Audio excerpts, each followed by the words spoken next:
सो या हमने बहुत आशीषित वचन भाई से सुने हैं. We heard a blessed word. सो ये कॉन्डेमनेशन जो ऐसी चीज है जो हम सबके जीवनों में आता है. So this thing of condemnation comes in each one of our lives. दो चीज है. There are two things. एक तो करेक्शन होता है, One is correction. दूसरा कॉन्डेमनेशन होता The है. second is तो condemnation. जो भाई ने अभी वचन पढ़ा भजन संहिता 3 में, So the verse that brother read sorry नीति वचन 3 में, in Proverbs 3, वो उसका 12वां वचन verse 12, ये करेक्शन के विषय में कहता है. it speaks about correction. तो परमेश्वर हमें करेक्ट करता है. The Lord corrects us. उसका मतलब है जब हमसे गलती होती है प्रभु हमें कहता है कि तेरी गलती है, माफी मांग. So when we do something wrong, the Lord corrects us and says, you say sorry. तुझे ऐसा नहीं बात करना चाहिए था, You shouldn't have spoken that तू way. ऐसा नहीं करना चाहिए था. You shouldn't have done this. ये कौन करता है?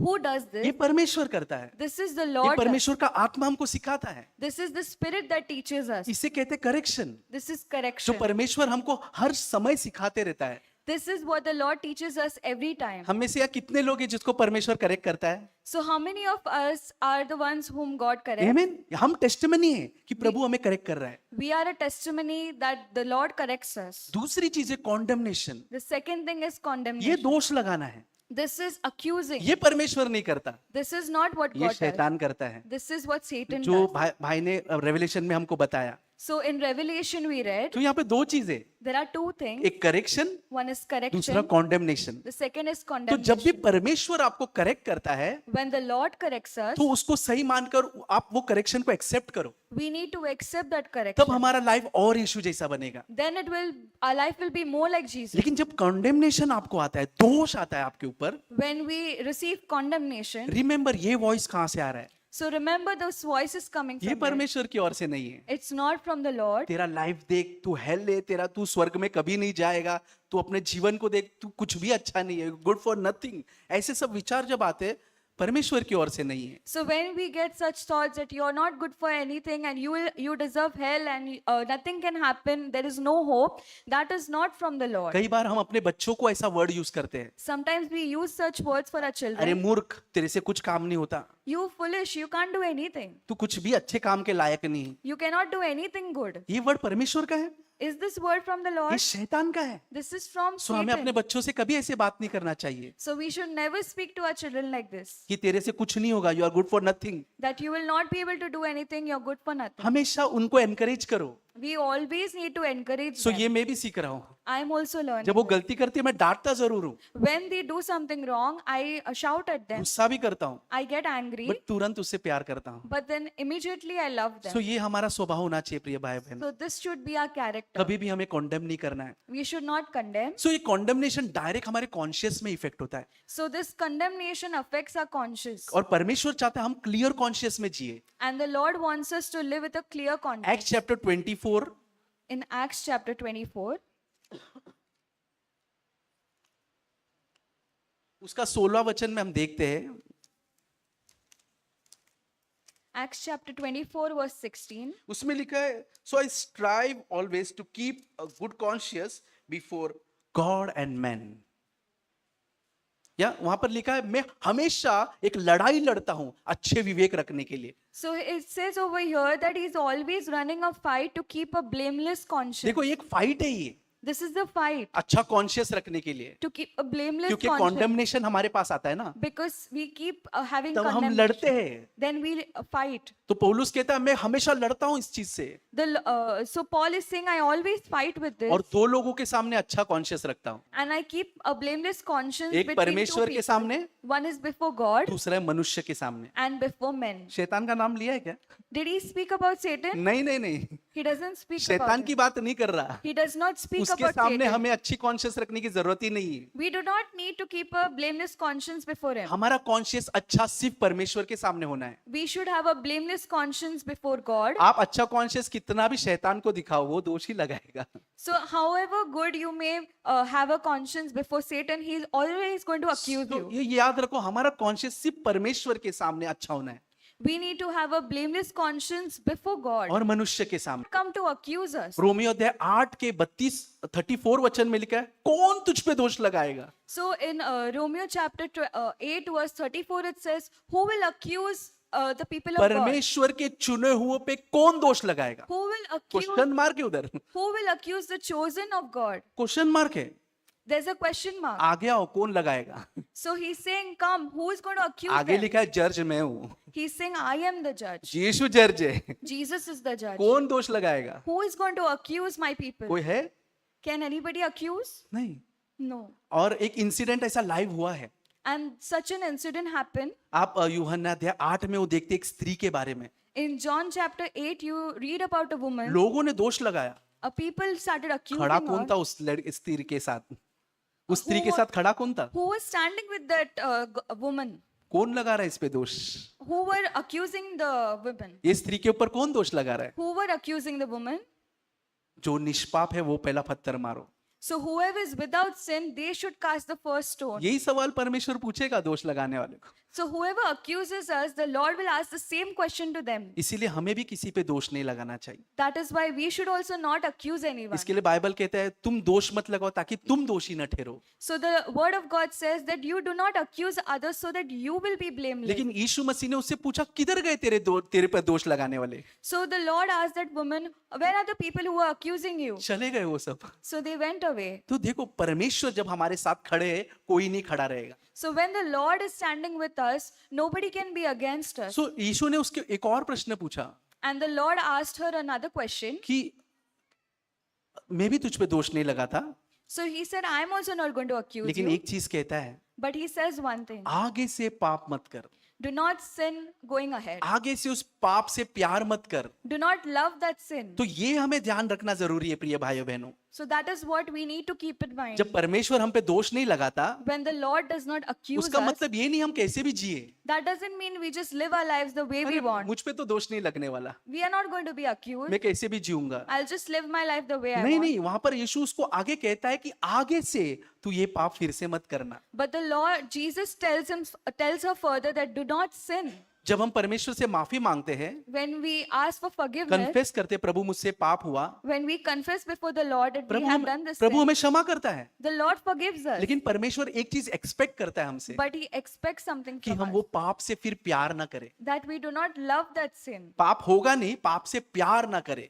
It's not that we'll not sin. It says that don't love that sin. Bible कहता है कुछ लोग पाप को प्रैक्टिस कर रहे हैं, So the word of God says, and some people are practicing sin. वो हमें नहीं करना। We should not do that. सो हम परमेश्वर के प्रेम में बने रहे प्रिय भाइयों बहनों। Let us abide in the love of God. कोई दोष लगाने वाला हमारे पास नहीं आएगा, Nobody who accuses us will come near क्योंकि us. परमेश्वर खुद हमारे साथ खड़ा है। Because the Lord Himself is standing for us. Romeo अध्याय 8:34 आप पढ़ो, देखो परमेश्वर खुद हमारे साथ खड़ा है। So in Romans chapter 8 verse 34 it says that God is standing with us. मैंने एक जगह पे आर्टिकल पढ़ा था, I read an article. एक व्यक्ति को विजन आया, A person received a vision. उसके गले में एक बड़ा फंदा बांधा है और उसके पीछे बहुत बड़ा एक थैला है, बहुत बड़ा, और वो इतना भारी है वो चल नहीं पा रहा है, उसका गला ऐसा दब रहा है एक एक कदम पे।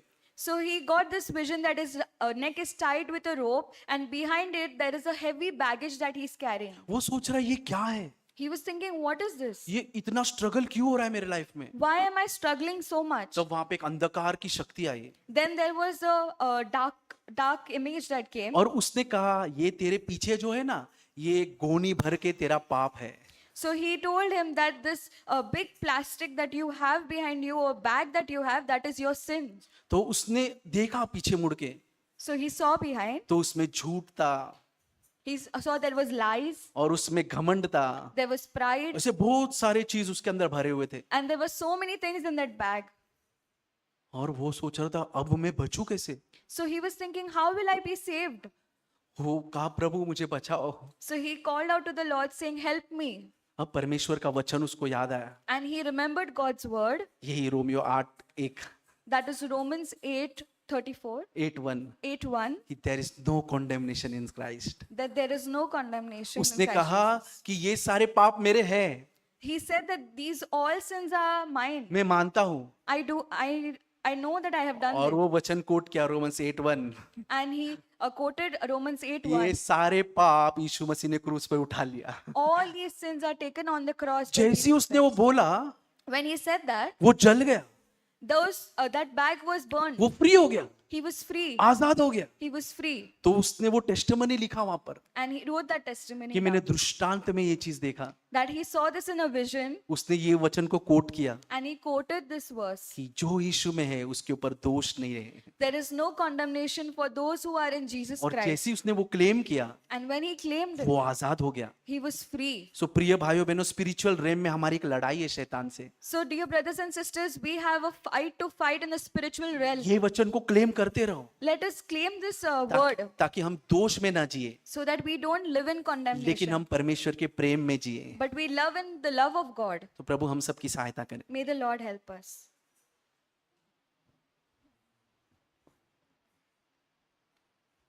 We learned very amazing things from the brothers.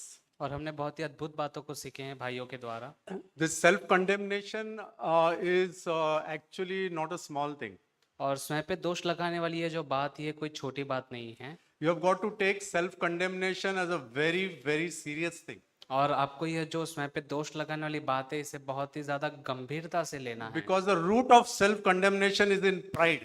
क्योंकि स्वयं पर दोष लगाने का जो जड़ होता है वह घमंड में होता है। We feel that if I'm self-condemning myself, that means I'm a holy person. No, you are an unholy person.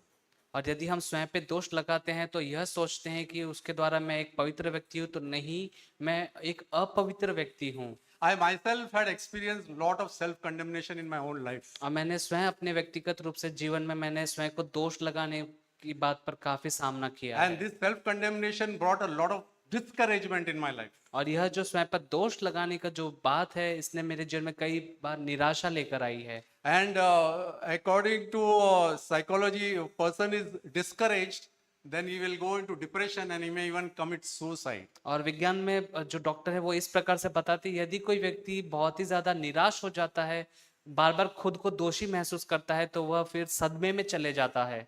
But every person who gets discouraged is, having spiritual death. और हर एक व्यक्ति जो अपने आप को निराशा में जाता हुआ पाता है, वह एक खतरे की ओर बढ़ रहा है। If you take self-condemnation as a horrible sin which can take you to hell, then only you will take it seriously. और यदि ये जो स्वयं पर दोष लगाने वाली बात है, यदि आपको नरक ले जाएगी, इस रीति से यदि आप इसे गंभीर लेंगे, तभी आप इससे बच सकते हैं। Because Satan, as brother said, Vijay brother, that Satan is not going to put self-condemnation on unbelievers or those who are not or nominal Christians. और जैसे कि भाई विजय ने बताया कि शैतान जो है वह अविश्वासी या जो परमेश्वर को नहीं जानते, उन लोगों पर दोष नहीं लगाता है। Satan is going to put self-condemnation in you and me. और शैतान जो है वह स्वयं पर दोष लगाने का जो कोशिश करेगा, वह आप और मुझ पर कोशिश करेगा। Why? Because we are the children of God. और क्यों? क्योंकि हम परमेश्वर की संतान हैं। Let's read in 1 Corinthians chapter 4 verse 4. और आइए हम पढ़ते हैं पहला कुरिन्थियों अध्याय 4 वचन 4।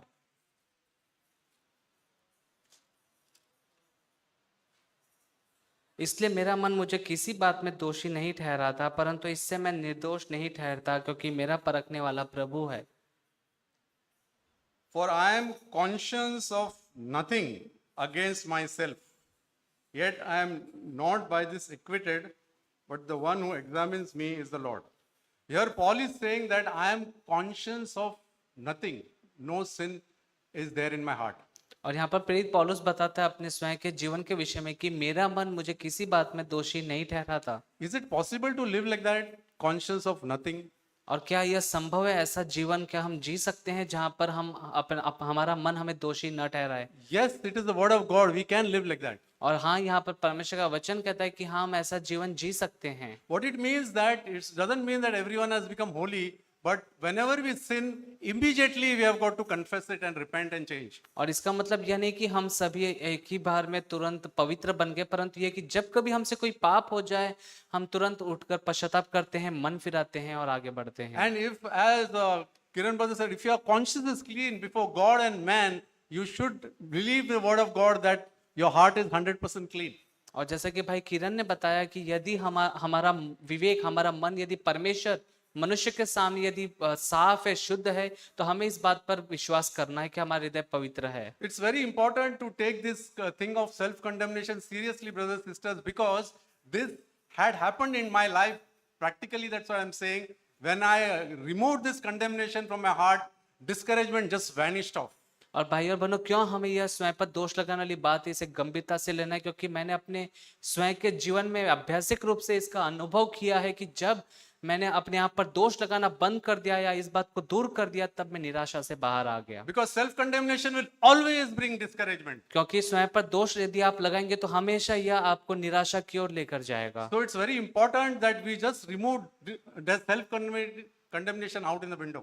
और हम हमेशा यह तत्पर रहे, कोशिश करें कि जब कभी हम निराश हों, हम स्वयं पर दोष कभी ना लगाए, इस बात को हम खिड़की से दूर फेंक दें। Yeah, it's very important because in Romans 4 it says that the flesh is there, flesh will always be there and trying to put us down. और रोमियो अध्याय 4 में इस रीति से वचन बताता है कि हमारा जो शरीर है शारीरिक रूप से वह हमें हमेशा कोशिश करेगा, यत्न करेगा कि हमें नीचे की ओर ले जाए, नीचे दबाए।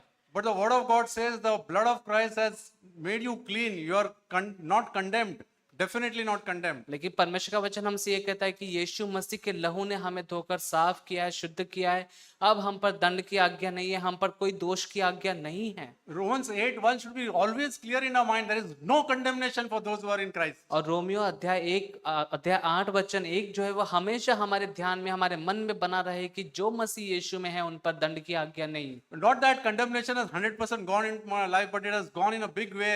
And even if there is, I want to repent immediately of self-condemnation. और ऐसा नहीं कि वह 100% हमारे जीवन से चल, परंतु पूरी रीति से हमारे जीवन से यह जो स्वयं पर दोष लगाने वाली बात है पूरी रीति से हमारे जीवन से दूर हो जाए। Because self-condemnation will always bring discouragement and that can put us to hell. और क्योंकि हम यदि स्वयं पर दोष लगाएंगे तो हम निराशा की ओर चले जाएंगे, जो हमें नरक ले जाएगा। May God give us grace. परमेश्वर हम सभी को अनुग्रह दें। At this brothers and sisters, हम प्रभु की मेज पर हमारे ध्यान रखेंगे। Brothers and sisters, let us bring our mind to the Lord's table. जब इसके बारे में सोच रहा था, प्रभु ने मेरा दिल में 2 वचन डाला है। When I was thinking about this, God put 2 words in my mind. Genesis chapter 3, Genesis chapter 3, उत्पत्ति का किताब 3 अध्याय, Genesis 3, वर्स 11, 12, 13 हम पढ़ेंगे। verse 11, 12, 13. यहोवा परमेश्वर ने कहा, उसने तुझे बताया कि तू नंगा है। जिस वृक्ष का फल खाने को मैंने तुझे मना किया था, क्या तूने उसका फल खाया है?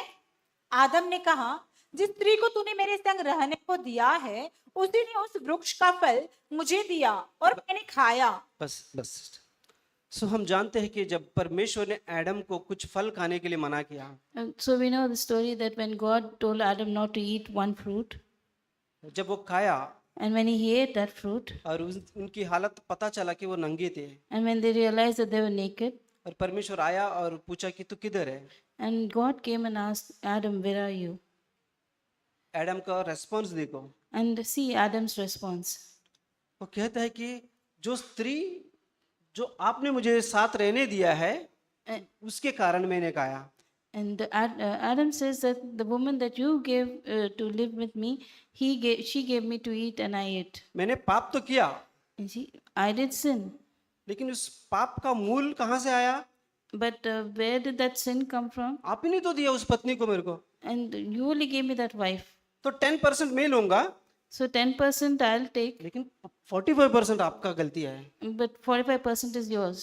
उसका सीक्वेंस मैं बताना चाहता हूँ। And I want to tell you the sequence. So Adam 10% गिन सकता है, वो 10% ब्लेम लिया So Adam was willing to take 10% of the blame. और 45% परमेश्वर पर छोड़ दिया। So 45% is on God. और 45% कहाँ से गलती छूट गया? And 45% somewhere is missing. देखो, तब परमेश्वर यहोवा आदम ईव से पूछा, And then the man, verse 13, and then the Lord said to the woman, तब यहोवा परमेश्वर ने स्त्री से कहा, स्त्री से कहा, हाँ तूने यह क्या किया है? हाँ, स्त्री ने कहा, स्त्री ने कहा, सब ने मुझे बहका दिया, क्या तब बोला? मैंने खाया। बस अभी स्त्री का रेस्पॉन्स देखो। and now you see the woman's response. अभी बोल रहे कि एडम बोला कि मैंने छोटा सा 10% मिस्टेक किया मैंने, So Adam is saying, yeah, my mistake is just 10%. पूरा पूरा गलती मेरा नहीं था, The full blame is not mine. क्योंकि मैंने जो गलती करने का कारण था 45% आपका भी था उसमें, And because the mistake that I made, 45% you are to blame. और ये स्त्री क्या कह रहा है, And now what is the woman saying? तो मैं गलती किया The woman is saying, yes, I did a mistake. लेकिन वो गलती पूरा मेरा नहीं था, But the mistake is not fully mine. ये सर्प ने मुझे बहका दिया। The serpent deceived me. Brothers and sister, यहाँ पर 3 लोगों का एक्शन रिएक्शन आप देख सकते हैं, Brothers and sisters, you can see the reaction and action of 3 और इधर people. कोई भी व्यक्ति ये नहीं बोल रहे कि सब मेरा गलती है, कोई भी नहीं बोल रहे, No, here no one is saying, yes, the blame is mine. आदम नहीं बोल रहे कि सब मेरा गलती है, Adam is not saying, yes, the blame is Eve mine. नहीं बोल रहे कि सब मेरा गलती है, Eve is also not saying, yeah, the blame मैं is तो mine. 10% ही किया हूँ, I've done only 10% of the लेकिन blame. बाकी सब आपने किया है। The rest, you are to blame. ये सुंदर पत्नी आपने मेरे साथ रहने दिया है। This beautiful wife you gave to live with me. और एक रेफरेंस मैं बताना चाहता हूँ, Luke chapter 23 verse 41, And one more reference, Luke chapter 23, Luke chapter 23 verse 41, verse हम 41. देखते हैं कि यीशु के साथ 2 छोरों को क्रूस पर लटकाया दिया था। यहाँ पर So 2 thieves were crucified along with Jesus. Luke chapter 23 verse 41, Luke 23, verse 41. और हम तो न्यायानुसार दंड पा रहे सो हैं। यहाँ पर ध्यान से सुनो, यहाँ 2 छोर लोग यीशु के दाहिने और बाजू पर लटकाया गया है, So listen to this carefully. There are 2 thieves who have been crucified on the left and the right और side ये of एक Jesus. व्यक्ति ने यीशु की निंदा किया, And one thief was condemning Jesus. और एक व्यक्ति ने क्या कहा, And what did the other thief वो say? कह रहे कि हम न्याय के अनुसार ही दंड पा रहे हैं, And he said that we are justly receiving our punishment. लेकिन आदम क्या कह रहा है, But what did Adam say? प्रभु मैंने गलती तो हुआ लेकिन 10% मेरा गलती था, ऐसा नहीं कि 100% मैंने गलती किया है, So Adam is saying the mistake is there, but only 10% is my blame, not but ये चोर 100%. कहता है कि 100% गलती मेरा था। But here this thief is saying the वो क्या कह रहे हैं, 100%. हम न्याय के अनुसार इस दंड पा रहे हैं, He's saying 100% the blame is mine. I'm justly being condemned. इसमें मेरा माँ बाप का कोई जिम्मेदारी नहीं था, Here there's no responsibility of कोई my भाई parents. बहन का जिम्मेदारी नहीं था, No brothers and sisters are to blame. मैं किसी और का जिम्मेदारी नहीं था ये दंड पाने के लिए। I'm not going to take it, put anyone else responsible for this blame. क्रूस की सजा पाने के लिए 100% मैं क्या हूँ, मैं So, काबिल हूँ, इसके साथ 100% इस दंड पाने के लिए मैं योग्य हूँ। so here the thief is saying, I'm 100% responsible for this. I'm worthy of this punishment. आपने दोनों के बीच में व्यत्यास को देखा होगा, Okay, you have noticed the difference between these उधर two. वे व्यक्ति कहता है कि मेरे स्त्री ने किया, स्त्री बोलते सर्प ने किया, Here the man is saying the wife, the woman did, the woman is saying the serpent did. परमेश्वर आदम से कहा gate out from my garden, And God told Adam to get out of the मेरे garden. उपस्थिति से चले जाओ, He says, just leave the garden क्योंकि तुम तैयार नहीं है कि अपने ऊपर ब्लेम लेने के लिए, because you're not ready to take the blame. अपना अपना गलती मानने के लिए तैयार नहीं है। You're not ready to take the blame. लेकिन ये चोर से हम सीख सकते हैं, But you can learn from this thief. वो ये नहीं कह रहे कि मेरे माँ बाप ने मुझे ये नहीं सिखाया, मेरा भाई बहन ने नहीं सिखाया, कोई इस चर्च का भाई बहन ने मुझे नहीं सिखाया, ये कुछ नहीं बोल रहे, मैं 100% इसके लिए योग्य हूँ दंड पाने के लिए। Here the thief is not saying, yeah, my parents were responsible or my brothers were responsible. Or भाइयों बहनों, मैं आपको प्रोत्साहन करना चाहता हूँ, जानता है इस चोर ने कहा कि प्रभु मुझे याद रखो जब आप पैराडाइज में जाते हो। Here the thief is taking the full blame and he's asking God, God, remember me when you enter your kingdom. वहां पर परमेश्वर ने आदम से कहा मेरे बगीचे से भाग जा, Here there God told Adam to get away from the और garden. यहाँ ये चोर को परमेश्वर बोलते मेरे उपस्थिति में आ जा। And here God is telling this thief, come into my kingdom.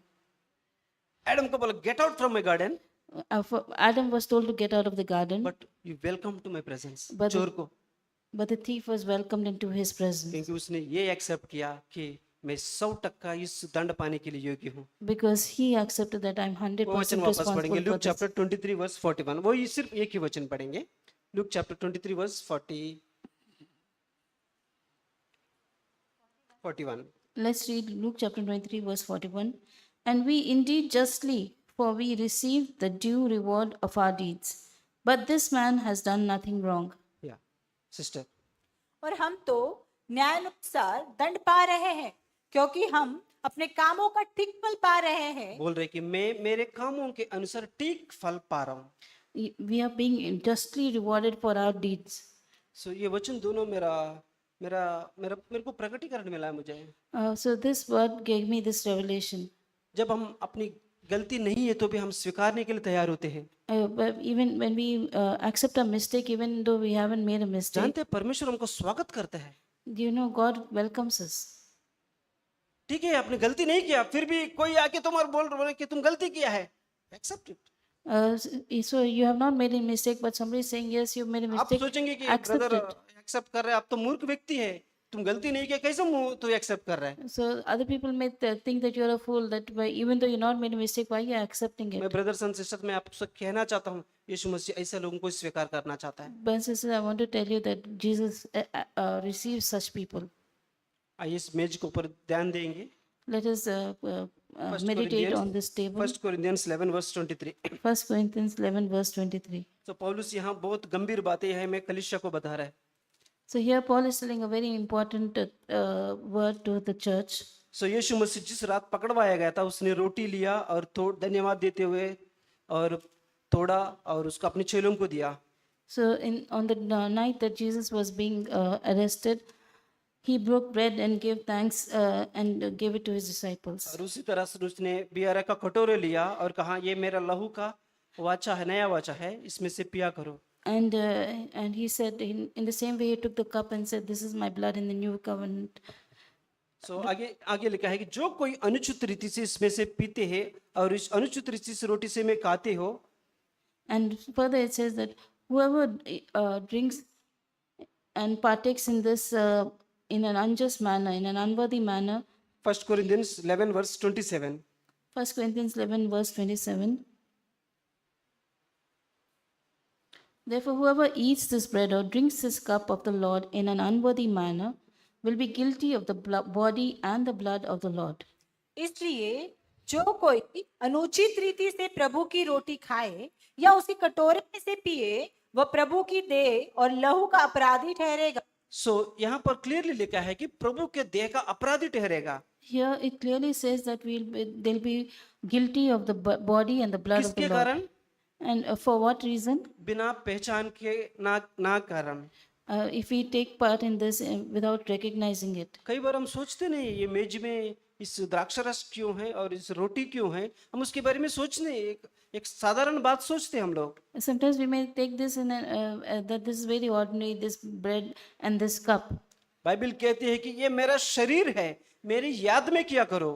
But the Bible says, this is my body, do this in remembrance of me. और ये लहू, ये जो द्राक्ष रस जो है मेरा लहू का चिन्ह है। And the cup is a symbol of my blood. मेरा याद में किया करो। Do this in remembrance of me. हम 2000 साल पहले आप और मेरे लिए यीशु मसीह क्रूस पर जो कुछ किया है, आज हम याद रखेंगे यहाँ पर।